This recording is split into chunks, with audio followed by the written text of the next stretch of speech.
दोस्तों, मैं डॉक्टर प्रीति आप सबका स्वागत करती हूँ मेरे YouTube चैनल पे। दोस्तों, आज हम बात करेंगे होम्योपैथी की उन टॉप मेडिसिन के बारे में जो कि हमें इन गर्मियों के सीजन में SOS या फिर इमरजेंसी के तौर पे अपने घर पर रखनी ही चाहिए। दोस्तों, जैसे ही गर्मी आती है अपने साथ में कई परेशानियां साथ लाती है। सबसे पहले है लू लगना। लू लगना एक कॉमन सी प्रॉब्लम है। वेदर आप आपके ऑफिस से आए हो या बच्चे अपने स्कूल से आ रहे हैं तो हेडेक की कंप्लेन, बॉडी एक की कंप्लेन, ये कॉमन सी प्रॉब्लम लाते हैं। इसके साथ में हम देखते हैं कि स्टमक अपसेट हो गया, फूड पॉइजनिंग हो गई, कई प्रकार की एलर्जीज भी गर्मी में कॉमन सी ही बात है। आइए दोस्तों, अब हम बात करते हैं होम्योपैथी की उन दवाओं के बारे में जो कि हमें इन गर्मियों में यूज करनी है। दोस्तों, सबसे पहली दवाई है बेलाडोना 30। बेलाडोना 30 का जो प्रयोग करना है दोस्तों, हमें उस कंडीशन में करना है जबकि पेशेंट को बहुत सिवियर हेडेक हो रहा हो या फिर उनको आपको देख रहा हो कि एकदम शरीर बिल्कुल लाल सा पड़ गया हो, तो उस कंडीशन में हमको बेलाडोना 30 यूज करनी है। दोस्तों, इसी के साथ में अगर अपन देखें कि पेशेंट को सडन अपन बहुत तेज वो कह रहा है कि हार्ट बीट मेरी बड़ी सी फील हो रही है या फिर हेडेक हो रहा है, तो उस कंडीशन में बेलाडोना 30 के साथ ही हम एकोनाइट 30 का भी प्रयोग करेंगे। इन दोनों दवाओं का यूज करने का तरीका दोस्तों ये रहेगा कि इनकी दो बूंद हम एक घंटे से रिपीट करेंगे तो देखेंगे कि पेशेंट को काफी रिलीफ है।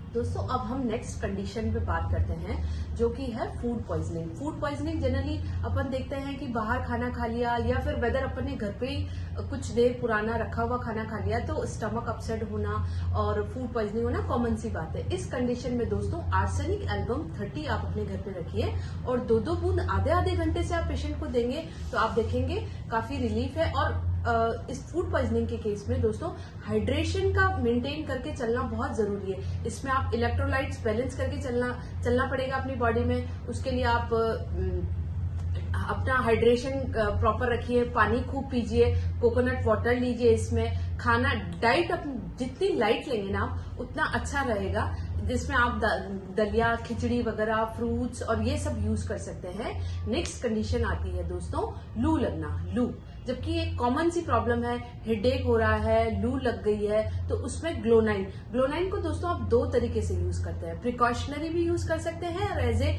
क्यूरेटिव भी यूज कर सकते हैं। प्रिकॉशनरी वे में ऐसे यूज करेंगे दोस्तों, हमें धूप में जाना पड़ रहा है तो उसके आधे घंटे पहले से हम ग्लोनाइन को दो बूंद लेना स्टार्ट करेंगे तो इस कंडीशन में हम देखेंगे कि हमें लू नहीं लगी। और इफ इन केस लू लग भी जाती है आपको तो ग्लोनाइन आप दो बूंद आधे घंटे से लेंगे तो आप देखेंगे काफी रिलीफ है और हाइड्रेशन प्रॉपर रखिए। दोस्तों, अब हम नेक्स्ट कंडीशन के बारे में बात करते हैं कंजक्टिवाइटिस या फिर आंख का आना।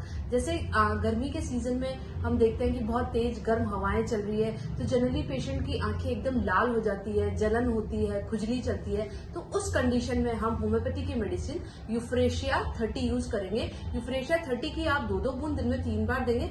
इसी के साथ दोस्तों यूफ्रेशिया की ही आई ड्रॉप आती है, उसको हम यूज करेंगे 2-3 बूंद दिन में 2-3 बार ही आप डालेंगे तो देखेंगे कि आपके रेडनेस में काफी रिलीफ है, इरिटेशन काफी कम हो चुका है। नेक्स्ट कंडीशन पे मूव ऑन करते हैं, वो है पोलन एनर्जी। जैसे तेज हवाएं चल रही तो पोलन का ट्रांसफर होता है। कई लोगों को पोलन से एलर्जेटिक होते हैं तो उसमें नाक से पानी आना, छींके आना, गले में जलन होना, तो इस कंडीशन में हम होम्योपैथी की मेडिसिन एलियम सिपर 30 यूज करेंगे 2 बूंद दिन में 3 बार। दोस्तों, अब हम नेक्स्ट प्रॉब्लम के बारे में बात करते हैं। कॉमन सी जो है डायरिया या फिर लूज मोशन, जिसमें पेशेंट की फ्रीक्वेंसी बढ़ जाती है, बार बार उसे मोशन के लिए जाना पड़ता है, वाटरी स्टूल हो जाता है, पेशेंट अपना कंट्रोल खो देता है। तो ऐसी कंडीशन में होम्योपैथी की मेडिसिन पोडोफाइलम 30 की दो बूंद आप आधे घंटे से पेशेंट को देंगे तो आप देखेंगे कि काफी अच्छा रिजल्ट है। दोस्तों, पोडोफाइलम को मैंने मेरे क्लिनिक पे भी काफी यूज किया है और रिजल्ट देखा है। पेशेंट आके बताते भी हैं कि जैसे उनको डायरिया में काफी अच्छा रिलीफ मिला है, बढ़िया रिजल्ट इस मेडिसिन का देखा गया है। और दोस्तों, ये तो बात हुई अभी तक हमें होम्योपैथी मेडिसिन जो हमें SOS के रूप में अपने घर पे रखनी चाहिए। इसी के अलावा अब हम बात करते हैं कि हमें क्या प्रिकॉशन गर्मियों के सीजन में रखना चाहिए और क्या डाइटरी फैक्टर होना चाहिए कि भाई ऐसी प्रॉपर डाइट हम लें जिससे हमें ये मोस्टली ये वाली प्रॉब्लम्स हो ही नहीं। सबसे पहले तो हम देखेंगे दोस्तों कि गर्मी से हमें जो एक टेम्परेचर का जो फ्लक्चुएशन होता है, वेदर हम घर से एकदम बाहर गए तो थोड़ा सा हमें रुककर बाहर जाए। डायरेक्ट AC से आप बाहर धूप में जा रहे हैं तो टेम्परेचर का जो ब्रेकआउट होगा वो आपकी बॉडी को थोड़ा परेशान कर सकता है। तो ये आप चीजें देख के चलें और प्रॉपर हाइड्रेशन आप रखें। पानी की बोतल अपने साथ में कैरी करें और जूस वगैरह ये चीजें अपन लेते रहें, तो देखेंगे कि इन सब चीजों से हम काफी हद तक बचे हुए हैं। फिर भी ये सब चीजें अगर कंडीशन हो ही जाती है तो उस सिचुएशन में हमको मेडिसिन तो यूज करनी ही है।